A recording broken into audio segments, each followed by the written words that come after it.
વાત કરી 750 સેવક દેવાયત પંડિત એક દેવલ દેને ગોતવા જાય, મજવડીના ઢાળે પૂગે અને બાપુ રથનો ધરો ભાંગ્યો અને સેવકને કીધું કે આ ગામ કયું કે મજવડી, કે જાવ ને અહીંયા ધરો હંતાઈ આવો. ત્યાં દેવ તણખીની બાપુ કોડ અને અહીંયા આવીને કીધું કે ધરાને હાથી દો. દેવ તણખી ના પાડે છે કે ભાઈ આજ તો મારા 11 નો હકતો છે. ઈ કે પણ દેવાયત પંડિત નો રથ છે, અમે એના 750 સેવક ભેગા છીએ, રથનો ધરો ભાંગ્યો છે. ઈ કે દેવાયત પંડિત નો હોય તો ભલે ને ગમે એનો હોય તો ભલે, આજ હું કોડ નો માંડું.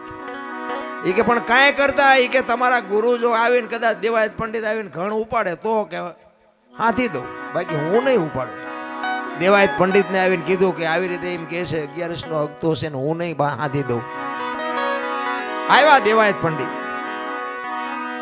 ઈ કે તમે ઉપાડશો ઘણ? તો કે હા. એ ધરો ધખાવા મૂક્યો અને લાલ ચોળ જેવા બે ઠેબા કરીને આમ મેરણ